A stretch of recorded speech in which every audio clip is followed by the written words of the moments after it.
know that was an unusual situation with basically having 7 guys, but when you're in that deal, how valuable does a guy like Jamon Meshack become all of a sudden?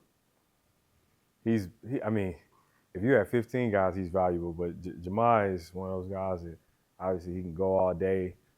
He's one of those basketball players that can be exhausted, but still can think, can still make plays, can still read the offense, can tip off what they're running and what actions we're in. So his effort obviously was huge the other night. And if he didn't do what he did defensively down the stretch, it would have been that game would have been a lot closer than it was. Him guarding their 5-man at the end of the game and actually getting stops is, what makes him so valuable and what, makes it to where we feel like he's the best defender in the country because of it. He seems like one of the guys on the court that's never just standing on 2 feet. He's always moving around. Yeah. What is that a testament to? How valuable is it to have a guy like that? I think I don't think people realize how smart he is and how much he really understands the game.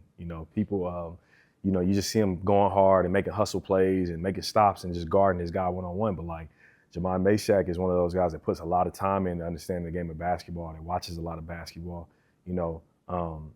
It's interesting. I know a lot of people don't know this. When we were at Baha Mar, I was coming out of my hotel room and going to the elevator to go downstairs so we could walk to the convention room to go play. And they have those benches right before you get to the elevator.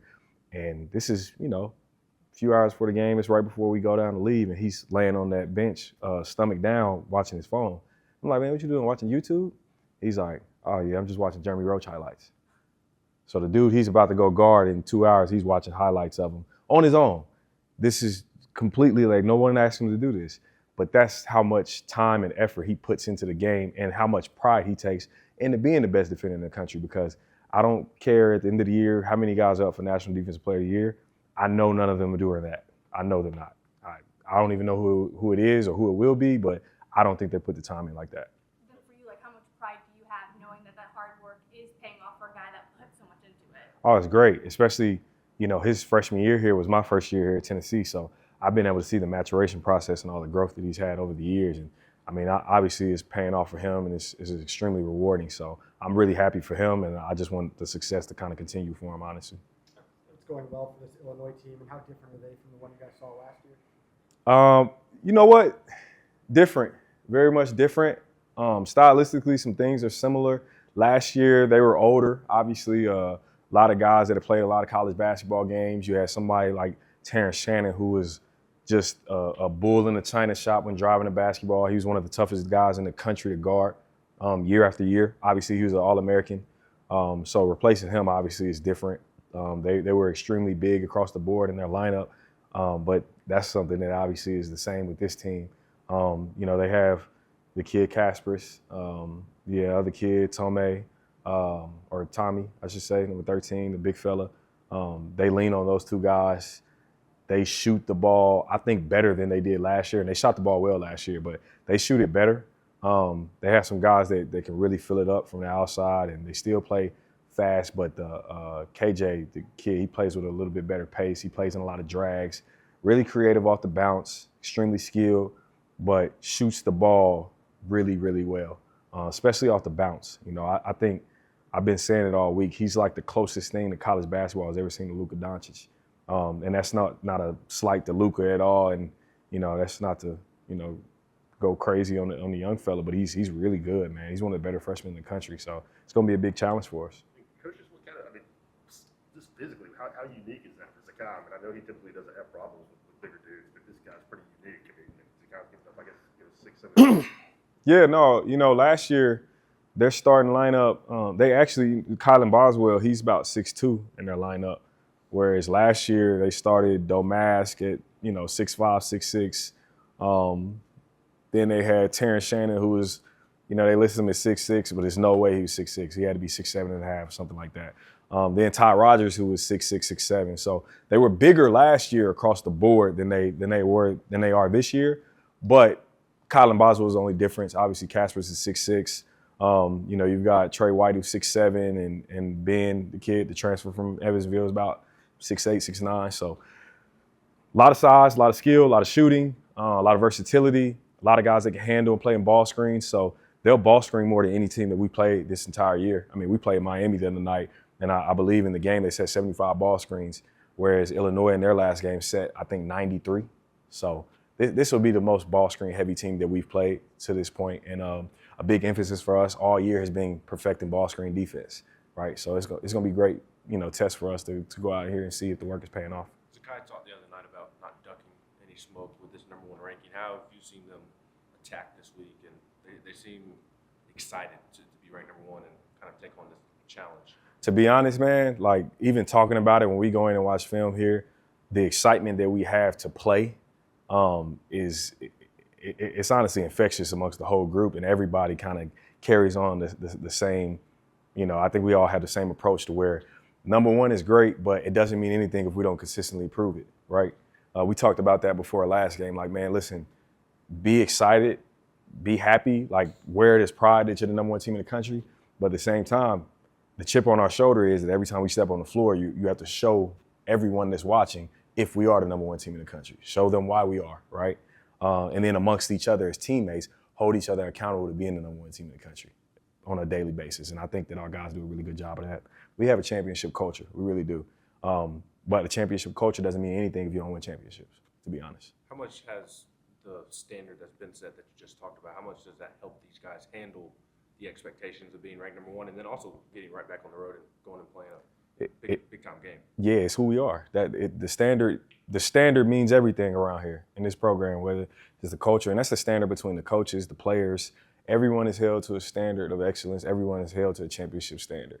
And when you have guys like Zakai Ziegler and Jemai Meshack and Jordan Yaney, and honestly, you highlight Zakai and Jemai, like if you had to make a 4-year basketball career outside of a national championship, would you not lay it out like their careers have been? Like, I mean, they've been able to put their year on 3 different banners. They won 2 championship rings. They've been to the round of 32, Sweet 16, and the Elite 8, right? So the thing that's missing, obviously, is the big one. And every day you're just stacking bricks to kind of get to that last game on Monday night. So I think that for us, it's one game at a time, making sure that we hold each other to the same standard every single day, regardless if it's the days that we're tired and we're trying to pull it up out of each other. That's what we're here for. That's why we're a team. That's why we're a family. Is D-Stone still in concussion protocol, and where's kind of Cam at in that timeline of his eventual return? Haven't got word on it yet. I know both of those guys are working, progressing back. I'm sure, Cam has been really good in his rehab process and doing some court stuff, and D-Stone has been present for everything and kind of, he's been locked in just as much as anybody. So I'm sure they'll be back here soon. We just I kind of let Chad and G handle a lot of that stuff. So You spoke about Jemai's on-ball defense and all that, but what does he do off-ball that makes such a difference defensively that people don't necessarily see?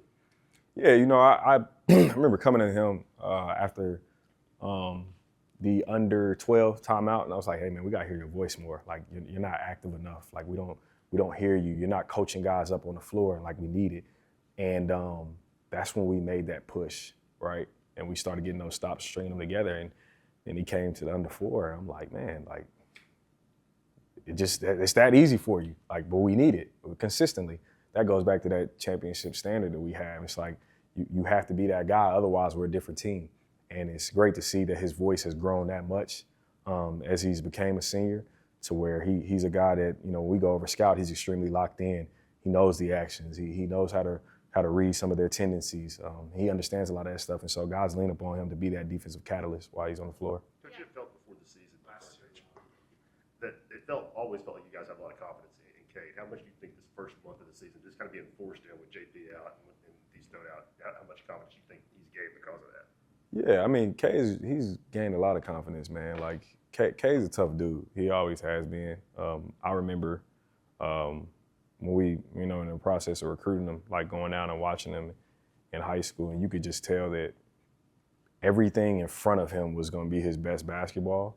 And you were excited about what he was at the moment because he was a tough dude that just fought through everything, whether it be injuries, adversity, and even the fact of Cade saying when he first got here, like, look, I don't really know how to play yet, but once I figure this thing out, I'm going to be pretty good. And obviously he's been able to do that. I mean, the fact that he's shooting like 72% from the field in games, and I've never been around a guy that everybody in the gym knows he's going to dunk and he just keeps dunking the ball. That's kind of crazy. And it's not an insult to the teams we're playing, but I think if I was a player, I probably wouldn't let him dunk. But he's obviously laid his mark on our games, on every one of them, and he's been a spark plug off the bench. And, you know, every game that he continues to play, his role for us and his energy gets more and more important. So for him, it's just making sure that he keeps staying the course and continues to be that spark plug we need off the bench. What wrinkle does he really add, especially on offense, getting ahead or getting ready for Illinois?